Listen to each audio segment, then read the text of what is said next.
Breaking news చూస్తున్నాం. Tirupati royal Nagar లో దారుణం జరిగింది.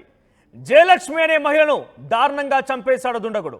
తనతో పాటుగా తన చిన్న మనవరాల్ని కూడా దాడి చేశాడు. ఇక ఆ తర్వాత బైక్ పై పరారయ్యాడు దుండగుడు. ఆస్తి తగాదాలే కారణమని పోలీసులు అనుమానిస్తున్నారు. నిందితుడు ఫేస్ కనిపించకుండా కవర్ చేసుకున్నాడంటున్నారు స్థానికులు.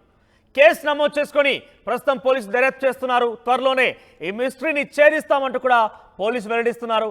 ఇక ఘటనా స్థలాన్ని పరిశీలించారు తిరుపతి ఎమ్మెల్యే ఆరణి శ్రీనివాసు. రాయల్ నగర్ ఘటనపై బాధాకరం అంటున్నారు ఆయన. నిందితుడు విచక్షణ రహితంగా దాడి చేసినట్టుగా ఘటనను చూస్తే అర్థమవుతుంది అంటున్నారు.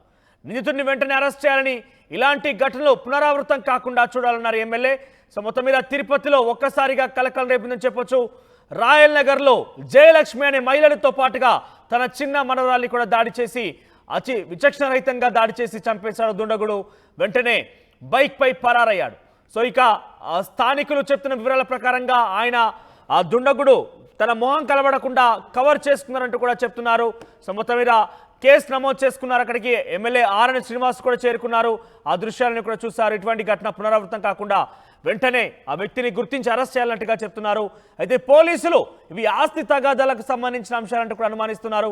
సో మొత్తం మీద ప్రస్తుతం ఈ ఘటన తిరుపతి వ్యాప్తంగా పెద్ద ఎత్తున సంచలనం రేపుతోంది. అయితే ఒకసారి ఈ ఘటన పరిశీలించిన తర్వాత ఆ జిల్లా ఎస్పీ మాట్లాడారు. ఏం మాట్లాడారు చూద్దాం. రావు 50 years, ఆయన శానిటరీ వేర్ బిజినెస్ చేస్తాడు. ఈ ఇంటి ఓనరు, వాళ్ళ మదరు, భార్య, ఇద్దరు అమ్మాయిలు ఉంటారు. సో భార్య అండ్ పెద్దమ్మాయి బయటికి వెళ్ళింది.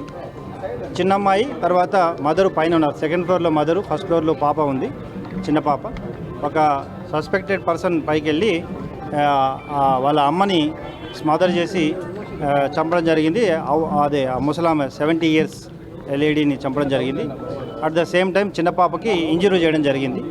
సో నెక్స్ట్ అమ్మాయి మదరు తర్వాత వాళ్ళ సిస్టర్ ఇద్దరు వచ్చినప్పుడే వాడి కిందికి వెళ్ళిపోవడం జరిగింది. సో ఇది కొన్ని క్లూస్ ఉన్నాయి. ఇన్వెస్టిగేషన్లో ఉంది case. Definitely will conclude the case. Just Chinnababu కూడా దాడి జరిగింది. కారణం ఇంకా it is investigation. Just definitely will conclude the case. ఈ దారిలోనే we have some clues.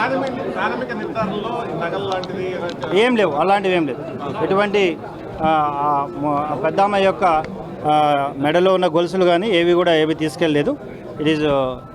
It is not property related case. డెఫినెట్గా విల్ ఎలిసిట్ ద ట్రూత్. ఏమండి? లేదండి, ఇంకా లేదు. మాట్లాడు, చూస్తాం, వెరిఫై చేస్తాం. వాళ్ళని పూర్తిగా విచారించినాక తగిన ఇన్వెస్టిగేషన్ పూర్తిగా కంక్లూడ్ చేస్తాం జరుగుతుంది. ఓకే. ఒకడే అన్న, ఒకడే వెళ్ళాడు. బండిలో వాళ్ళ బండి తీసుకెళ్ళి వాడే ఫాస్ట్గా వెళ్ళిపోయాడు. వాళ్ళు 5 members ఉంటారన్న. 2 అమ్మాయిలు, వాళ్ళ పెద్ద అమ్మాయి ఒకడు, వైఫ్ అండ్ హస్బెండ్. కరెక్ట్గా 6:10, 6:20 ఏంటందన్న, 6:30 లోపలే కరెక్ట్గా వాళ్ళ బైకే తీసుకెళ్ళి. అంటే మొత్తం కవర్ చేసుకున్నాను. వాడు మనిషి గుర్తుపట్టకుండా ఉందన్నమాట. అది విషయం. అంటే 30-35 ఉంటుందంట.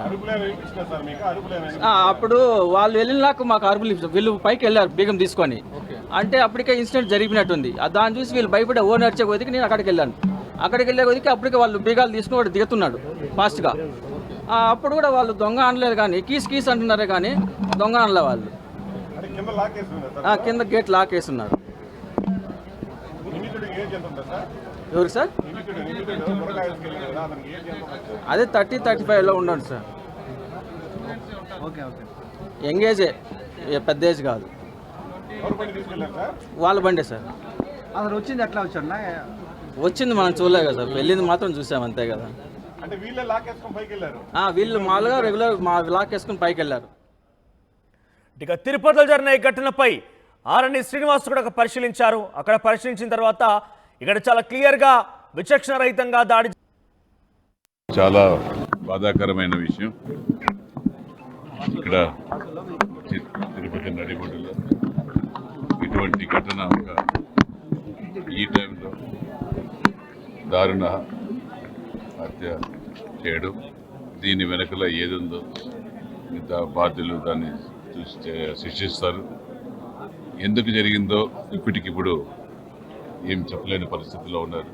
ఏదేమైనా ఒకరు చనిపోవడం, ఇంకొకరు సీరియస్గా ఉండడం, హాస్పిటల్లో అడ్మిట్ అవ్వడం చాలా బాధాకర. కుటుంబ సభ్యులకు ప్రగాఢ సానుభూతిని కూడా జనసేన పార్టీ ఎమ్మెల్యేగా, అదేవిధంగా తెలుగుదేశం పార్టీ రాష్ట్ర సంయుక్త కార్యదర్శి పెద్దప్ప గారు, మన పోలకల మల్లి గారు, ఇంకా జనసేన పార్టీ పట్టణ అధ్యక్షుడు రాజారెడ్డి గారు అందరూ కూడా ఈ వచ్చి వాళ్ళ కుటుంబానికి ప్రగాఢ సానుభూతి తెలపడం జరిగింది. ఖచ్చితంగా కూడా దోషుల్ని ఎవరైతే ఈ తప్పు చేశాడో, ఎందుకు చేశాడో అనేది కూడా అర్థం కాని పరిస్థితుల్లో ఇప్పటికిప్పుడు ఉంది. ఖచ్చితంగా కూడా దోషుల్ని ప్రభుత్వం పట్టుకుంటుంది. పోలీస్ అధికారులు ఇప్పటికే దీనిపైన ఎస్పీ గారు కూడా రావడం, దీనిపైన స్పందించడం, వెంటనే ఎస్పీ గారు కూడా దీనిపైన యాక్షన్ తీసుకోవడం జరుగుతుంది. ఖచ్చితంగా పోలీసు ఎంత తొందరగా హత్య చేశారో వాళ్ళని పట్టుకునే బాధ్యత తీసుకోవాలని కూడా నేను కూడా పోలీసు అధికారులు కోరుకుంటున్నాను. ఖచ్చితంగా చేస్తారనేసి కూడా నమ్మకం ఉందనేసి కూడా తెలియజేస్తున్నాను.